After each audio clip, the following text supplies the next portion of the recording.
Para sahabat, antara pemerintah dan pemerintahan ini kan memang barang yang rumit, baik dari sisi konsep maupun praktek. Seperti yang sudah saya pernah bahas, yang sebenarnya bukan pemerintah tapi ngaku pemerintah, itu camat. Dalam bahasa Inggris juga memang ribet banget ya, repot. Tidak clear juga antara konsep government sebagai pemerintah, government sebagai sebagai pemerintahan.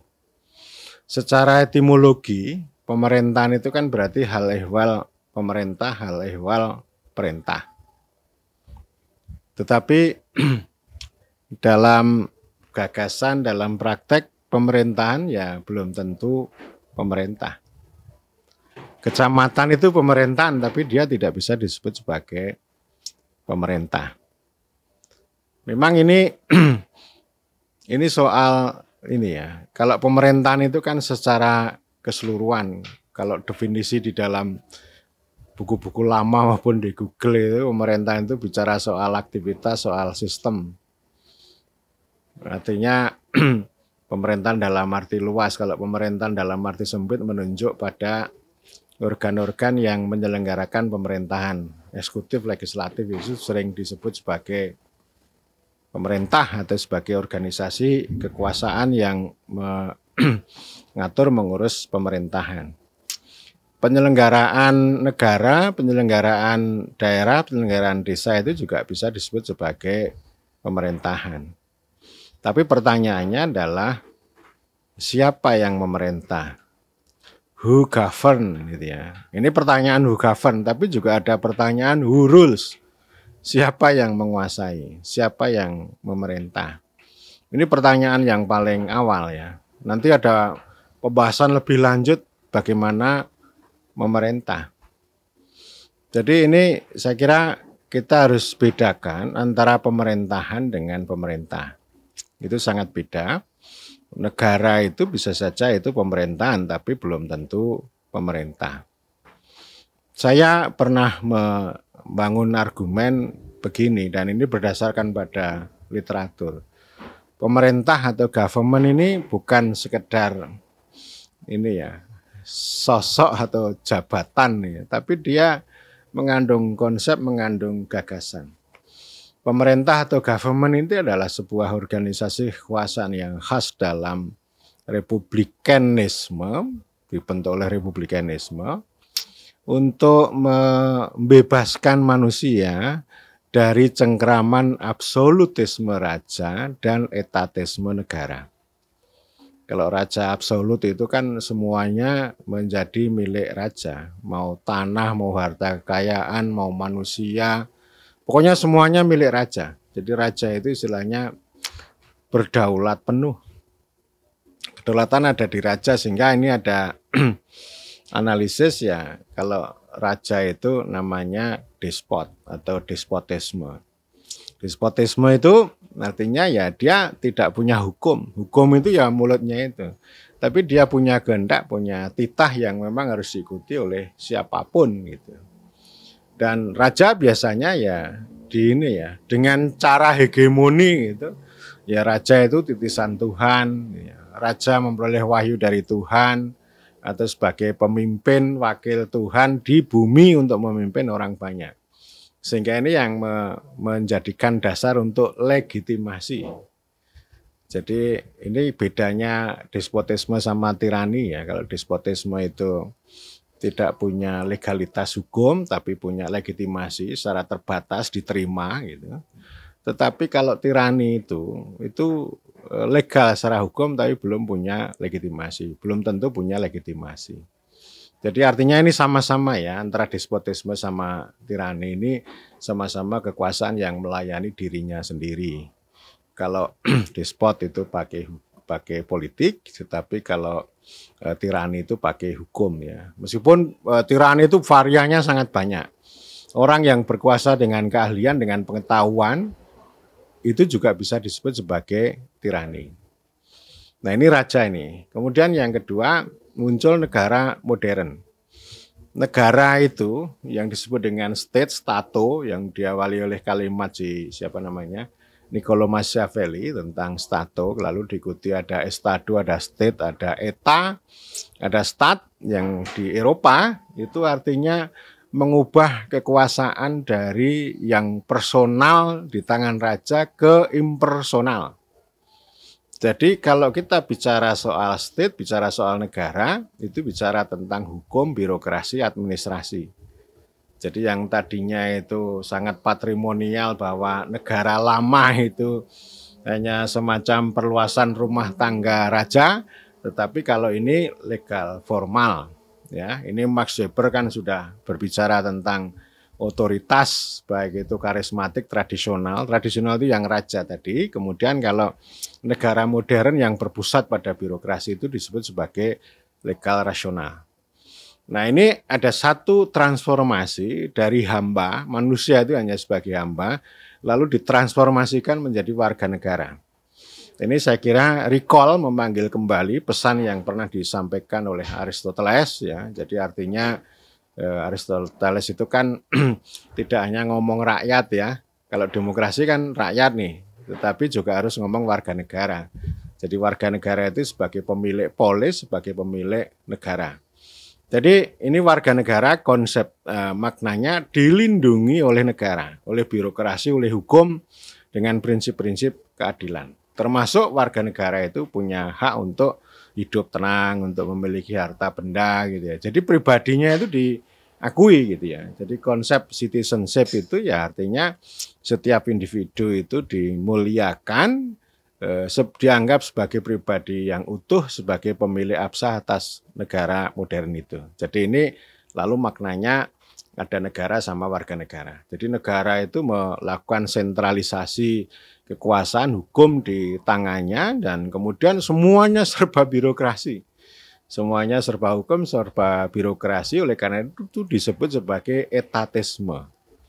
Jadi kaku lah ya, jadi nggak ada dinamika. Artinya kan konsep warga negara itu kan sesuatu pribadi yang pasif, yang dilayani dan dilindungi oleh negara. Jadi konsep politik tidak begitu banyak dipakai di dalam konsep negara itu. Ngomong demokrasi juga tidak relevan kalau ditempelkan pada negara. Sehingga kalau misalnya orang mengatakan negara demokratis itu nggak relevan. Yang relevan adalah pemerintah demokratis. Nah, lalu muncul tradisi Amerika Anglo-Saxon memunculkan konsep pemerintah atau government karena mereka mengambil jalan yang berbeda dengan yang ditempuh oleh Eropa. Eropa itu kan sentralitasnya pada negara, pada hukum, pada administrasi dan sebagainya, ya, warga negara. Nah, rakyat nggak ada nih. Nah, rakyat itu maksudnya konsep pembebasan. Kalau bicara pemerintah itu jodohnya adalah rakyat, politik, demokrasi. Gitu. Nah, ini di Amerika ini.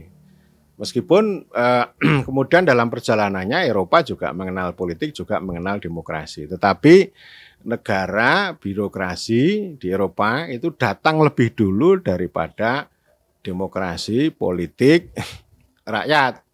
Kalau Amerika, demokrasi, rakyat, pemerintah itu datang lebih dulu daripada birokrasi dan warga negara, gitu ya. Jadi itu secara prinsip begitu ya. Ini kan saya kira setiap negara bangsa itu punya pengalaman yang berbeda-beda. Nah, Indonesia itu menganut dua-duanya. Kita punya pengalaman yang panjang dengan kekuasaan raja, hamba. Lalu kita juga mengenal negara karena pengaruh dari kolonial Belanda. Kita mengenal negara hukum itu juga serapan dari tradisi Belanda. Tapi kita juga mengenal kedaulatan rakyat, mengenal pemerintah, mengenal politik dan sebagainya. Partai politik itu adalah tradisi Amerika. Nah, ini kan dicampur gitu ya. Dan yang namanya negara tadi ya istilahnya ya. Negara itu ya diselenggarakan, penyelenggara negara itu adalah pemerintahan, tetapi dia bukan pemerintah. Yang menyelenggarakan pemerintahan adalah birokrasi. Ya, itu yang paling penting ya, birokrasi. Lalu memang dalam perjalanannya di Eropa lalu ada legislatif yang membuat undang-undang. Nah, itu perjalanan lebih lanjut. Tetapi kalau kita ngomong negara gitu, ya itu bukan bukan pemerintah. Tapi pemerintah itu adalah memerintah negara, gitu ya. Nah ini saya kira perbedaannya ada di situ. Kalau pemerintah itu ya dia adalah organisasi yang mencerminkan kedaulatan rakyat dalam rangka untuk memerintah negara agar negara itu melayani dan melindungi tanah tumpah darah, wilayah, masyarakat, dan yang paling penting adalah melayani dan melindungi warga negara. Sehingga ini munculnya pemerintah ini kan mengutamakan rakyat inilah, ya. Tetapi dalam praktek ya itu memang susah karena evolusi pemerintah ini belum jadi. Pemerintah dalam arti yang sebenarnya itu belum jadi. Demokrasi kan juga hanya semacam metode demokratis, dia tidak mencerminkan kedaulatan rakyat. Bukan pemerintah dalam arti yang sebenarnya, dan dari waktu ke waktu kan antara pemerintah sama negara ini kan berkontestasi terus. Kalau negara ya dia akan berbicara tentang administrasi birokrasi, sehingga yang sering saya katakan ini adalah negaranisasi pemerintahan. Jadi pemerintah yang memang dipaksa untuk tunduk pada negara, entah itu melalui norma hukum atau melalui protokoler dan sebagainya. Jadi pemerintah itu tugasnya hanya maintaining order, ya, merawat tatanan, merapat ketertiban. Bukan sesuatu yang dinamis. Bahkan karena pengaruh developmentalisme, siapapun yang jadi pemerintah harus bikin rencana gitu ya. Rencana itu teknokrasi itu. Jadi bukan politik. Beda kalau dengan pengalaman di negara yang betul-betul pemerintah dalam arti yang sebenarnya ya pemerintah itu dinamis. Akan membuat keputusan itu ya sesuai dinamika, sesuai konteks, sesuai kehendak rakyat yang bekerja itu. Tetapi kalau soal birokrasi, administrasi, pelayanan itu kan permanen itu. Pemerintah bisa ganti terus ya, tapi birokrasi dalam hal pelayanan ya jalan terus. Tetapi ketika ini pemerintah datang bukan berarti birokrasi, administrasi ini memerintah, mengatur pemerintah. Tugasnya mereka adalah menjalankan kebijakan yang diatur yang diputuskan secara politik, secara dinamis oleh pemerintah. Nah, kita ini memang bobot negaranya memang lebih besar. Jadi negara ini juga bisa menjadi arena rebutan di kalangan birokrasi. Kalau birokrasi itu ya norma yang ditamakan, bekerja atas dasaran aturan hukum, dan pemerintah yang baru datang atau 5 tahun sekali harus tunduk di situ. Itu namanya pemerintahan tanpa pemerintah. Ada pemerintahan tapi pemerintahnya tidak berperan.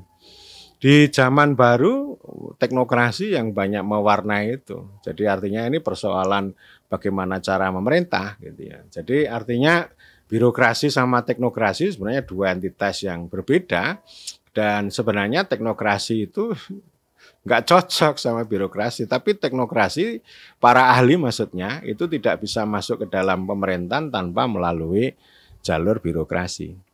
Jadi nanti dengan munculnya ini pemerintah itu tidak lagi pembebasan tadi, tapi menjadi rezim. Ya. Jadi rezim itu sebatas aturan main yang kemudian diwarnai dengan keahlian tertentu, dengan dengan cara pandang tertentu yang mencerminkan bukan kepentingan rakyat, bukan kepentingan daulat rakyat, tetapi ya oleh para ahli itu ya. Ini yang kemudian saya sebut sebagai dari hari ke hari yang namanya konsep pemerintah itu mengalami kemerosotan ya.